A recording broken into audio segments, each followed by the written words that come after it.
오늘 우리에게 주시는 하나님 말씀은 마가복음 14장 26절로 31절 말씀입니다. 마가복음 14장 26절로 31절 말씀, 오늘 우리에게 주시는 하나님의 말씀입니다. 이에 그들이 찬미하고 감람산으로 가니라. 예수께서 제자들에게 이르시되 너희가 다 나를 버리리라. 이는 기록된 바 내가 목자를 치리니 양들이 흩어지리라 하였음이니라. 그러나 내가 살아난 후에 너희보다 먼저 갈릴리로 가리라. 베드로가 여짜오되 다 버릴지라도 나는 그리하지 않겠나이다. 예수께서 이르시되 내가 진실로 내게 이르노니 오늘 이 밤 닭이 2번 울기 전에 내가 3번 나를 부인하리라. 베드로가 힘있게 말하되 내가 주와 함께 죽을지언정 주를 부인하지 않겠나이다 하고 모든 제자도 이와 같이 말하니라. 아멘. 하나님의 말씀입니다. 우리 제목 한번 읽겠습니다. 하나님의 관점이 나의 관점보다 더 중요합니다. 여러분에게 사진 하나를 보여드리면 이탈리아에 가면 아마 바티칸 성당 쪽이겠죠. 네, 그쪽 박물관에 다비드상, 우리는 다윗으로 알고 있는 다비드상이라고 하는 미켈란젤로의 대리석으로 깎아 만든 조각 작품이 있습니다. 이 다비드상에는 이야기 하나가 숨어 있는데요. 이탈리아의 피렌체 성당에서 외벽을 장식하기 위해서 커다란 대리석 하나를 가져오게 됩니다. 이 다비드상의 전신을 보여드리려고 했는데 이분이 옷을 벗고 계셔서 상반신만 보여드렸는데요. 이 조각품의 높이가 5.1m. 예, 이 조각품의 높이가 5.1m. 그리고 무게가 6톤이라고 하니까 원래 대리석이 얼마나 크겠습니까? 그러니까 그 어마어마한 대리석을 가지고 피렌체 대성당의 외벽을 장식하려고 보니까 무겁기는 너무 무겁고 또 길기는 너무 크고 또 돌은 너무 단단해서 장식품으로 쓸 수가 없어서 피렌체 대성당의 뒷뜰에 방치하게 됩니다. 이렇게 40여 년을 피렌체 대성당 뒷뜰에 방치된 이 대리석을 보고 그 당시 사람들은 쓸모없는 돌, 또 버려진 자재 이렇게 불렀다고 합니다. 그런데 40년이 지난 후에 미켈란젤로라고 하는 사람이 그 뒷뜰에 버려진 쓸모없는 돌을 보고 이렇게 말했다고 합니다. 나는 돌 속에 숨어 있는 인간을 본다. 그를 자유롭게 하는 일만 남았다. 그러니까 쓸모없는 대리석인데 미켈란젤로는 그 대리석 안에 다윗이라고 하는 인간이 있는 것을 보았고 내가 할 일은 그 다윗을 쓸모없는 돌들을 쪼아내므로 그 다윗을 자유롭게 하는 일이 남았다라고 이야기했다는 거예요. 그래서 3년에 걸쳐서 이 다비드상이라고 하는 대리석 조각 작품이 생겨나게 됩니다. 여러분, 이 다비드상은 저절로 생겨난 게 아니죠. 버려진 대리석에서 다윗을 본 미켈란젤로에 의해서 작품으로 만들어져 갔습니다. 오늘 말씀을 준비하면서 제가 만난 하나님이 있습니다. 말씀을 묵상하면서 제가 만난 하나님은 쓸모가 없어서 버려진 돌과 같은 나를 작품으로 만들어 가시는 하나님이십니다. 여러분, 오늘 우리가 만나야 할 하나님은 쓸모없는 것처럼 방치된 나를 작품으로 만들어 가시는 하나님이십니다. 우리는 우리의 자녀를 하나님께서 작품으로 만들어 가실 것을 믿습니다. 그래서 기도하지요. 금요 기도회 때 읽는 기도 중에 십자가를 지는 기도 중 이런 기도 문구가 있었습니다. 나를 꺾은 그 자리가 말씀의 옥토가 되기를 원합니다. 꺾어진 그 자리에 아론의 싹이 난 지팡이처럼 새 생명으로 채워 주시옵소서. 이 문구로 기도를 드릴 때 하나님이 제게 주신 감동은 꺾어진 가지에서 새 순이 나는 것처럼 내가 새 생명으로 채우리라고 하시는 말씀이셨습니다. 제가 말씀을 묵상하면서 만난 하나님은 버려진 돌 같은 나를 작품으로 만들어 가시는 하나님이셨고, 제가 만난 하나님은 꺾어진 가지에서 새 순이 나게 하사 새롭게 출발하게 하시는 하나님이셨습니다. 또 제가 만난 하나님은 실패와 실수로 넘어진 그 자리에서 새 생명으로 다시 시작하게 하시는 하나님이십니다. 여러분, 제가 만난 하나님은 실패와 실수를 성공의 스토리로 써내려가시는 하나님이십니다. 이 하나님이 저의 하나님, 여러분의 하나님 되시기를 축복합니다. 오늘 우리가 만나는 사람은 베드로라고 하는 인물입니다.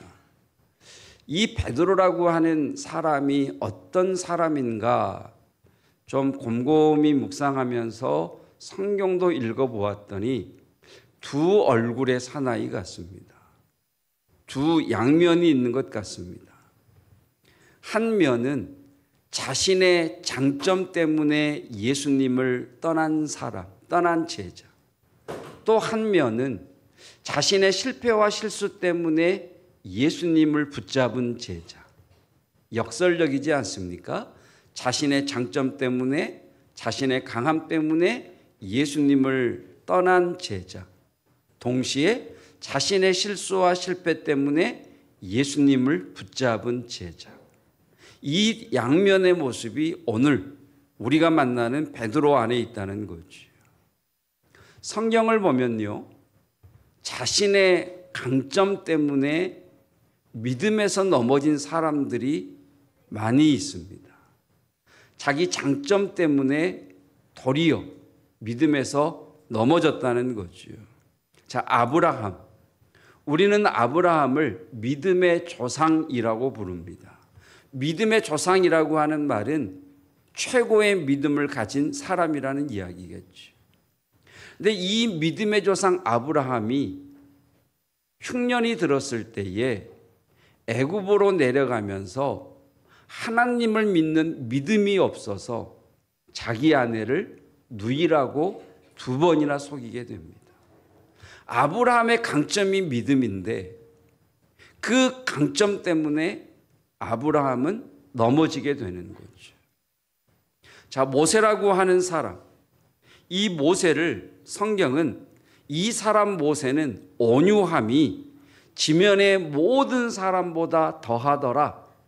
그러니까 온유함에 있어서 모세가 이 땅에 사는 사람들 중에 최고라는 거지. 그런데 백성들이 물이 없다, 우리를 이 광야에서 목이 말라 죽게 하려고 하느냐, 백성들이 모세를 향해 원망하며 들고 일어났을 때에 모세가 이 지면에 거하는 이들 중에 가장 온유하다고 하는 모세가, 자신의 가장 강점인 온유함인 모세가 분노하면서 반석을 치면서 반역한 너희여, 우리가 너희를 위하여 이 반석에서 물을 내랴 하면서 분노를 쏟아내므로 가나안 땅에 들어가지 못하게 됩니다. 엘리야, 하나님을 향한 뜨거운 열정의 사람. 엘리야의 강점은 하나님을 향한 뜨거운 열정이 있는 사람이지. 그래서 아세라와 바알을 섬기는 제사장 850명과 싸워 하늘에 불이 떨어지게 만든 능력의 선지자, 열정의 선지자. 얼마나 하나님을 향한 열정이 뜨거웠는지, 얼마나 그 안에 성령의 불이 타고 있는지 아합이라고 하는 왕이 마차를 타고 갈 때에 그 마차를 달려서 따라잡을 만큼 하나님의 성령에 사로잡혔던 엘리야. 이 엘리야가요, 자신을 죽이겠다라고 하는 왕후 이세벨의 말 한마디 때문에 로뎀나무 아래에 앉아서 모든 열정을 다 잃어버린 채 무기력하게 죽어가기만을 기다리는 넘어짐을 우리에게 보여줍니다. 여러분, 성도는 강점으로 살지 않고 은혜로 사는 자들입니다. 그러니까 성경은 그 강함 때문에 도리어 넘어지더라라고 말씀하시죠. 자, 오늘 본문의 말씀을 보면 베드로가 나옵니다. 자, 베드로의 강점은 뭘까? 베드로의 강점은 뭐니 해도 낙천적인 그의 밝은 성격인 것 같습니다. 참 성격이 좋습니다. 어지간하게 예수님이 이야기해도 시험 들지 않고 하하 껄껄 웃어 넘길 정도로 배포도 크고 낙천적인 사람이지. 자, 오늘 본문의 말씀을 보면 26절 말씀에 찬미하며 감람산으로 갔다 이렇게 되어 있습니다. 분위기 좋다는 말이지. 예수님만 오늘 이 밤에 붙들려 십자가에 죽을 것을 알고 계시기 때문에 예수님 외에 12명의 제자는 6월절 마지막 만찬을 하고 찬미하며 노래하며 감람산으로 갈 정도로 분위기 좋습니다. 그런데 예수님께서 느닷없이 분위기 깨는 말씀을 하시죠. 너희가 다 나를 버리리라. 갑자기 분위기가 싸해졌지 않겠습니까? 여러분, 이렇게 죽어가는 분위기를 살리는 제자가 누구? 베드로. 그래서 베드로가 이 어색한 분위기를 반전시키기 위해 또 본인의 진심이기도 하고 그래서 한마디 합니다. 다 버릴지라도 저만큼은 예수님을 버리지 않겠습니다. 다 버릴지라도 저는 그리하지 아니하겠나이다. 그러면 예수님께서 베드로야 참 고맙다. 베드로야 너밖에 없다. 베드로야 네가 역시 수제자다. 이렇게 해주시면 좋잖아요. 근데 예수님이 뭐라고 그러시느냐? 면박을 주는 것 같은 말씀을 하십니다. 내가 진실로 내게 이르노니 오늘 이 밤 달기 2번 울기 전에 내가 3번 나를 부인하리라. 이 정도 되면 베드로도 토라질만 한데 참 성격 좋아요. 저는 여러분들이 그렇게 낙천적이었으면 좋겠습니다. 어지간한 말이 흔들리지 않고. 그래서 31절에 보면 이렇게 면박을 주는 것 같은 말씀을 듣고 베드로가 힘있게 말하되, 여기 힘있게라고 하는 건 뭐냐면 과장되게, 더 크게.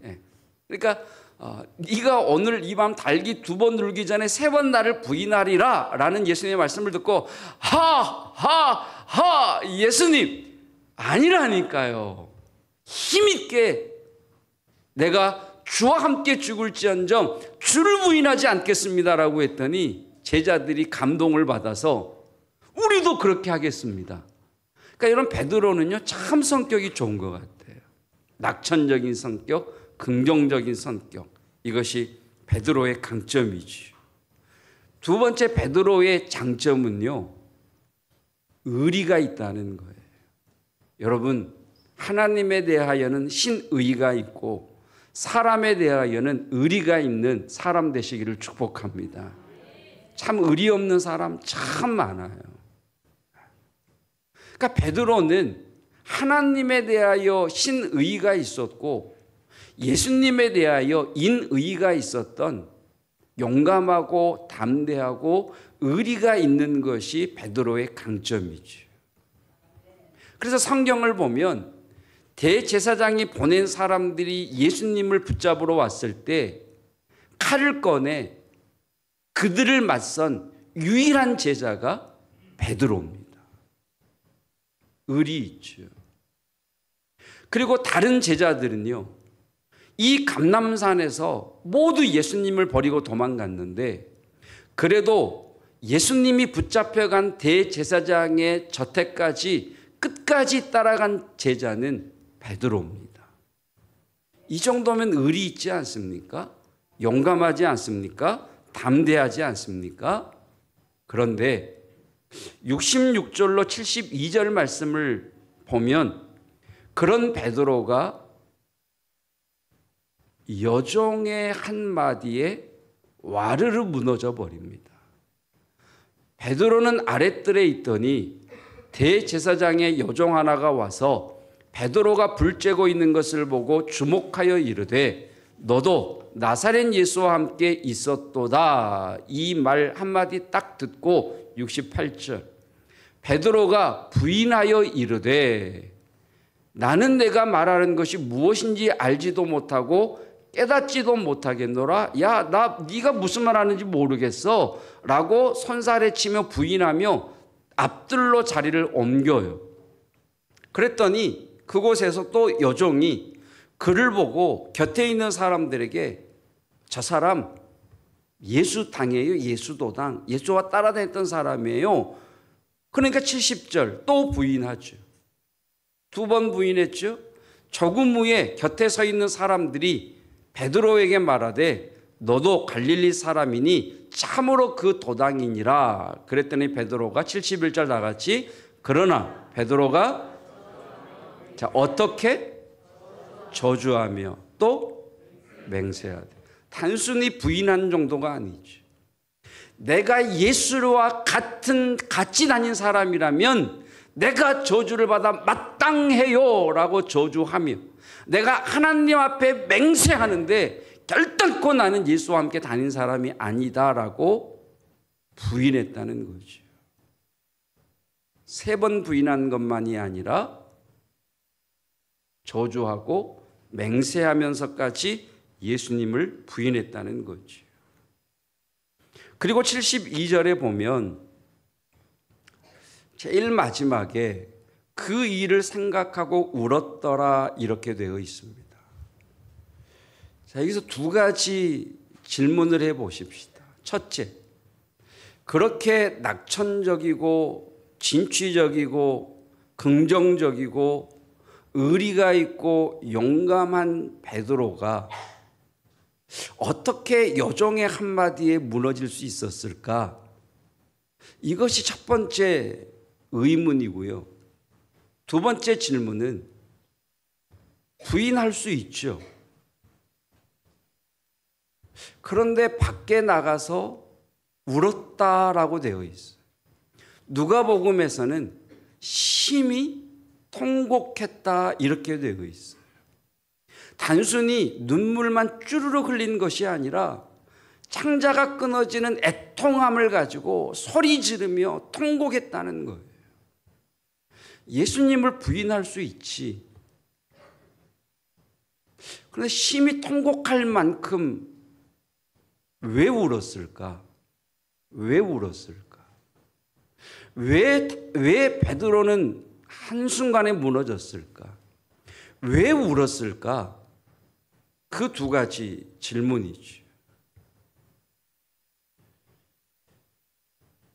여러분, 베드로는 자신이 생각할 때 자신이 강한 사람이라고 알았어요.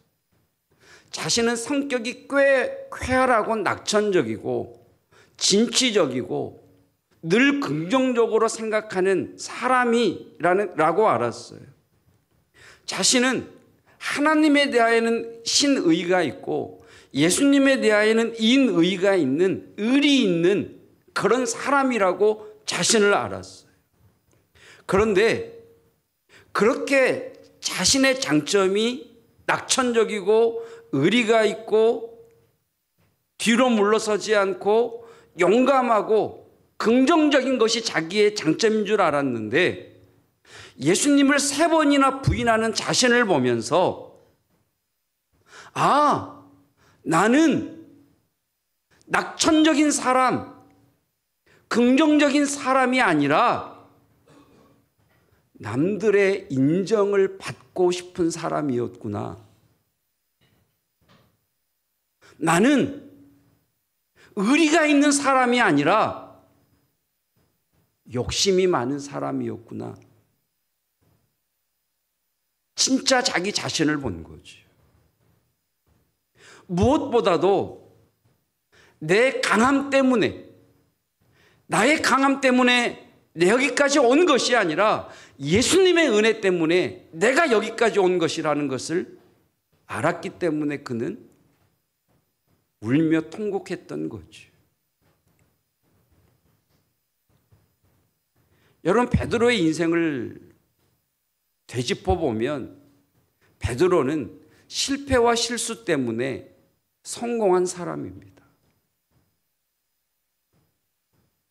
실패하고 실수한 베드로를 찾아오신 예수님께서 베드로와 실수와 실패를 성공의 스토리로 써 내려가 주셨습니다. 그것이 베드로의 인생이었다는 거죠.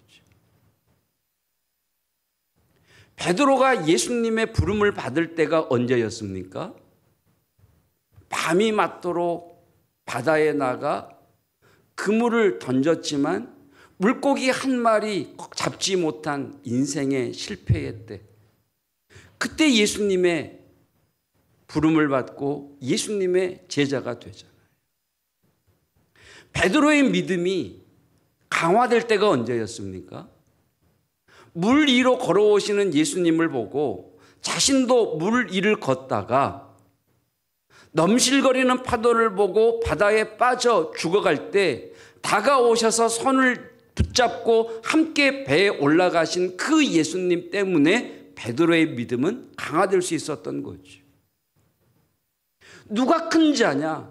우리 12명의 제자 중에 누가 가장 큰 자냐? 서로 다툼이 있었을 때 나는 너희들보다 더 인정받고 싶고 나는 너희들보다 더 많은 것을 차지하고 싶다는 그 인정 욕구와 그 욕심에 똘똘 뭉쳐있는 베드로에게 시몬아, 사단이 밀가부릇 하려고 너를 청구하였으나 내가 허락하지 않았고 내가 너를 위해 기도할게. 그래서 너는 무너지지 않을 거야 라고 하신 그 예수님 때문에 베드로는 겸손을 배울 수 있었던 거죠. 그러니까 베드로는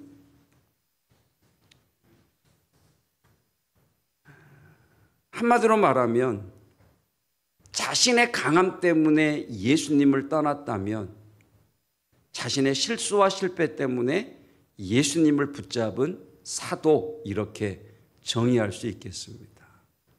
베드로는 자신의 강함 때문에 예수님을 부인했고 자신의 강함 때문에 예수님을 떠났다면 자신의 실수와 실패 때문에 예수님을 붙잡은 인생이었죠. 그래서 베드로는 자신의 강함으로 산 것이 아니라 예수님의 은혜로 산 사람이었습니다. 베드로의 인생에 가장 어두웠을 때는 바로 이때였을 겁니다. 예수님을 부인하고 예수님께서 십자가에서 죽으시고 3일 만에 부활하셔서 나타나셨음에도 불구하고 예수님을 배신했다는 것 때문에, 그 죄책감 때문에 고향 갈릴리로 낙향해서 무기력하게 의미 없이 다시 배를 타고 그물을 내렸다 올렸다 하는 이때가 베드로의 인생에 가장 어두울 때였을 것입니다. 그때 예수님께서 찾아오셔서 베드로에게 말씀하시죠. 시몬아, 내가 나를 사랑하느냐. 이 말씀도 좀 꼬아보면 베드로에게 하실 말씀은 아닌 것 같아요. 지금 예수님을 부인하고 배신하고 고향으로 도망쳐 와서 무기력하게 하루하루 그물을 의미 없이 내렸다 올렸다 하는 베드로에게 찾아오셔서 요한의 아들 시몬아, 내가 나를 사랑하느냐? 예수님이 이렇게 물으시면 안 되는 것 아니겠어요? 너 나 사랑해? 너 진짜 나 사랑해? 나 사랑하는데 너 그렇게 할 수 있어? 이런 말씀 너 될 수 있잖아요. 근데 이 말씀은 이런 거죠. 실패하고 실수하고 인생의 가장 어두운 때를 지나는 베드로에게 찾아오셔서 예수님께서 이렇게 말씀하시는 거죠. 베드로야, 그래도 너 나 사랑하지? 그래도 너 나 사랑하지? 이 베드로의 모습을 보면서 새벽 예배 때 말씀드렸던 하나의 이미지가 더 확 다가왔어요. 여러분, 영화를 보면 빌딩에서 떨어지거나 낭떠러지에서 떨어질 때 떨어지는 사람의 손을 위에 있는 사람이 딱 잡습니다. 그러면 이 두 사람이 손을 딱 잡고 끌어올리려고 하죠. 그런데 끌어올리는 사람의 손에 힘이 빠지거나 또 붙들고 있는 사람의 손에 힘이 빠지면 오, 안 돼! 하면서 이렇게 영화가 되는 거잖아요. 그런데 여러분, 하나님을 붙들고 있는 우리의 손과 우리를 붙들고 있는 예수님의 손이 있는데, 우리의 손은 힘이 없어 실수와 실패 때문에 예수님을 놓아버릴 수 있지만 예수님은 결코 나를 붙든 손을 놓지 않으십니다. 베드로는 실패하고 실수했고 예수님을 부인하고 도망갔지만, 베드로는 예수님을 놓아버렸지만 예수님은 결코 베드로를 놓으신 적이 한 번도 없으십니다. 오늘 설교 제목이 하나님의 관점이 나의 관점보다 더 중요합니다입니다. 여러분, 피렌체 대성당의 뒤뜰에 40년 동안 버려진 큰 대리석처럼 쓸모없는 돌이라고 보는 여러분의 관점보다 그 쓸모없는 돌을 작품으로 만들어 가시는 하나님의 관점이 더 중요합니다.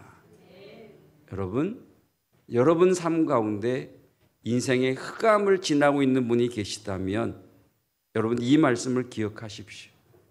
그 흑암 속을 걸어가시는 여러분을 다듬어 가시고 빚어 가심으로 만드시는 분이 우리의 하나님이십니다. 우리의 실패와 우리의 실수와 우리의 넘어짐을 성공의 스토리로 써 내려가시는 그 주님과 동행하는 한 주가 되시기를 주님의 이름으로 축복합니다. 온 땅을 통치하시는 만왕의 왕 되신 예수 그리스도께서 저희에게 하나님의 자녀되는 권세와 능히 모든 것을 할 수 있는 권능을 주셨음을 믿습니다. 이 권세와 권능을 가지고 세상에 나아가 생육하게 하시고 번성하게 하시고 충만케 하옵시며 다스리게 하여 주시옵소서. 왕권의 회복이 일어나게 하옵소서. 이 시간 주님 앞에 귀한 예물 올려드립니다. 주님의 것인 줄 알아 주의 이름을 높이며 10의 1조를 주의 성전을 꿈꾸며 건축과 주정과 성미와 하나님 또 선교사님들과 선교사역을 소망하며 선교의 예물을 아버지 앞에 1000번째 예물을 올려드리오니 흠양하시고 기쁨으로 받아 주시옵소서. 특별히 하나님 믿음의 세대가 단절되는 이 시대에 우리의 믿음이 다음 세대에게 온전히 전수되기를 원하여 하나님 자녀 형통원금으로 드리오니 주님 우리의 자녀들이 하나님 앞에 믿음의 사람으로 온전히 세워지게 하옵소서. 하나님을 경외함으로 삶에서 승리하게 하옵소서. 김주와 김주우, 김채민, 김지원, 김준모, 이정화, 김세린, 김세준, 박태식, 박정환, 최지희, 서진, 혜진, 장준서, 장윤서, 장서아, 박민수, 이슬, 박익수, 강다솔, 박유한, 박지한, 이지연, 황시윤, 박재영, 황희석, 홍아람, 하나님 아버지 만나주시기를 원합니다. 하나님, 그들 속에 하나님의 작품을 보고 기도하오니 주여 만나주시고 역사하여 주시옵소서. 특별히 수험생들을 축복하며 기도합니다. 이 무더위에 지치지 않게 하시고 포기하지 않게 하시고 끝까지 전심전력할 수 있는 힘을 허락하여 주옵소서. 새로운 진로를 고민하는 주의 사랑하는 아들, 딸들의 진로의 문을 열어 주시옵시고 새로운 학기를 준비하는 우리 다음 세대들 되게 하옵시며 어린 심령들 키가 자라고 지혜가 자라며 하나님과 사람들에게 사랑받게 하옵소서. 우리 어르신들 기력이 쇠하지 아니하고 총명 잃지 아니하고 천국 소망 가운데에 감사함으로 오늘 하루를 주 앞에 올려드리게 하옵소서. 예수 그리스도의 은혜와 하나님의 사랑하심과 성령 하나님의 함께 하시는 놀라운 은혜가 하나님의 관점이 나의 관점보다 더욱 중요합니다. 고백하며 나아가는 주의 성도들 위에, 외국에 있는 우리의 시체들, 군에 있는 우리의 자녀들 위에 항상 함께 하시기를 축원하옵나이다. 아멘.